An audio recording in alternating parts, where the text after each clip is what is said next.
Hey, this is the Craft Beer Review. Today I am trying my homebrewed Smash American Pale Ale. What is a Smash beer? Smash stands for single malt and single hop, meaning that only one variety of malt was used and one variety of hop was used to brew this beer. You know what? I'm excited to try this one, so let's just get right to it. Mm. Color, it is kind of like a very deep gold. You might even say light amber, deep gold, hazy. Can't I can just barely see my fingers through it. I was afraid of that too. I did have a stuck mash and a stuck sparge on this beer. I think I know what caused it too. I really think I've got my grain mill set for too fine of a crush. Because it's not the first batch of beer that I've had an issue with either the sparge or the mash getting stuck. So I think I might have to adjust my brewing process just a little bit because I don't mind the fact that the beer is hazy, but I do want to be able to brew a clear beer if I want to. So I think for my own edification, I think I might adjust my brewing process and see if I can get increase the clarity. Just because. Why not? Something to do.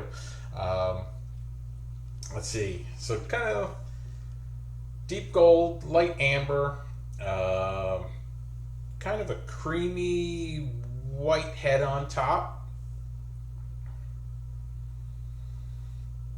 Aromas moderate intensity of stone fruits. Mango, apricot. It's got a fruity aroma. It's distinct, which doesn't surprise me. All right, let me pull up the recipe real quick. All right, again, this was a smash beer, so one malt and one hop, and the malt I used was Vienna malt, and the hop that I used was Mosaic. I did do 3 hop additions, one at 60-minute for bittering, one at 10-minute for flavor, and then one right before flame out for some aroma. And I'm definitely getting some aroma. Let's see, I did half an ounce at 60 minutes, 1 ounce at 10 minutes, and 2 ounces just before flame out, for a total of 3.5 ounces of Mosaic hops.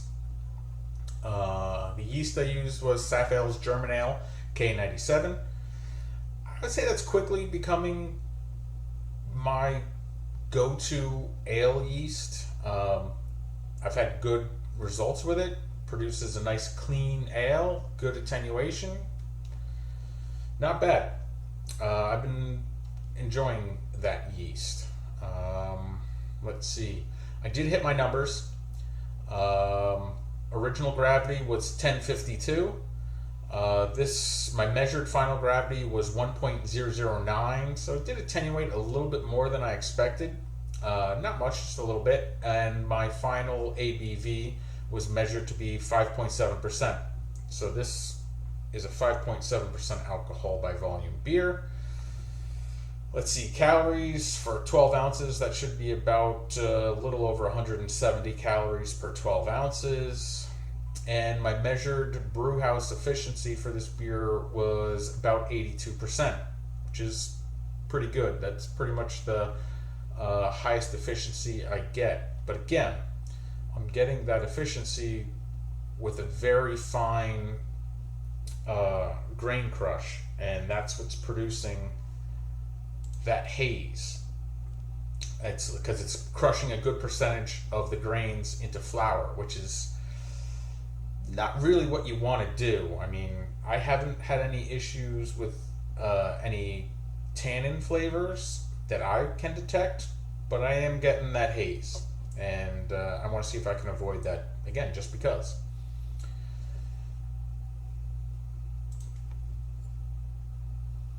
Let's see, I did use a light bodied mash on this, which means I mashed it for for a little over an hour at about 147 degrees Fahrenheit.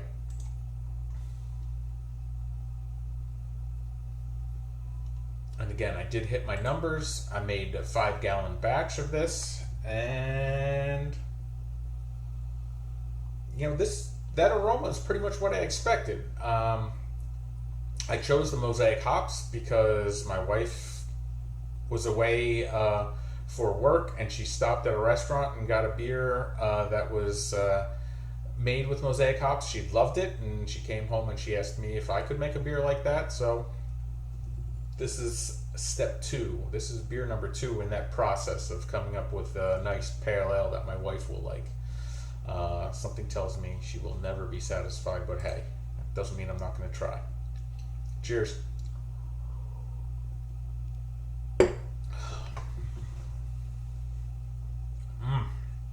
Okay. Well, I'm happy. I'm happy with that flavor. I'm kind of getting the flavors I was hoping for. I went with the Vienna malt because Vienna malt is, known to produce a nice, lightly toasted, very bready flavor. Gives a lot of malt character to a beer, and this beer has a significant amount of bready malt character. That being said, the fruit of the hops is definitely coming through.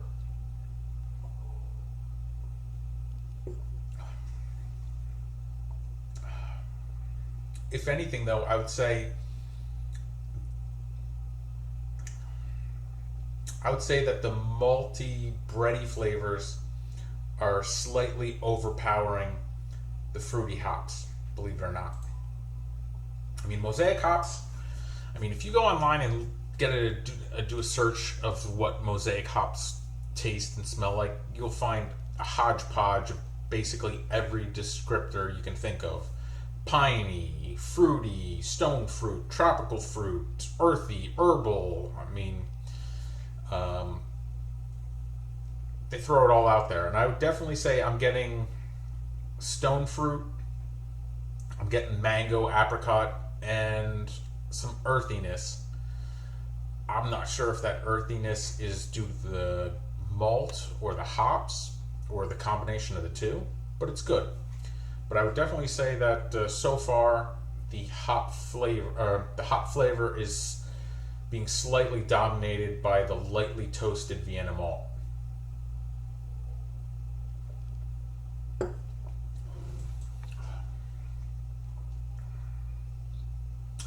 Although on that sip, I'm getting more hop than malt. So it's kind of going back and forth, to be honest with you. I don't know. I'm going to have to drink more of it and see what I settle on. Oh my. That's pretty good. This is a bitter beer. As far as IBUs, this beer has a little over 42 IBUs. Again, the ABV is about 5.7. This is a nice, moderate bodied beer. Medium bodied. You might even want to go, I would say medium to full bodied. There's a decent amount of malty, bready flavors from that Vienna malt. I did use 9 pounds. I made a 5-gallon batch, and I did use 9 pounds of Vienna malt, and I used a total of 3.5 ounces of Mosaic hops to get that 42 IBUs. Again, with the bulk of those hops added at the end as more of a flavor and aroma additions. So, again, based on, I use Beersmith to calculate my recipes, and according to Beersmith, those 2 ounces of Mosaic hops that I added just before flame out contributed just under 4 IBUs. And the half an ounce of Mosaic I added at 60 minutes produced the bulk of the IBUs, producing a little over 22. If I do calculating a bitterness ratio for this, again, my original gravity was 1052. My IBUs were a little over 42, so you take the IBUs, that 42, divide it by the 52 from the original gravity, and it gives me a bitterness ratio of a little bit over 0.8. So that's definitely leaning bitter. I mean, a lot of IPAs have a 0.8 bitterness ratio. But that being said, the taste of this beer is not overly bitter because of that significant malt character. So the bitterness is there, but it's not overpowering, and it's certainly not harsh. If anything, this beer tastes a little sweet with the combination of the malt body and the fruitiness of the Mosaic hops. I'd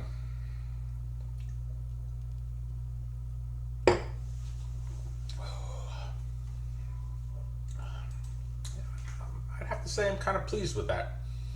This is not a session beer. I'll say that. This is, again, medium to full bodied. So it does not taste light by any means. 5.7%. That's a solid ABV for a pale ale. I'm pretty happy with this. I would say I am going to start tinkering with my brewing process. Mainly, I'm adjusting my my grain crush to see about making a clear wort. Excuse me.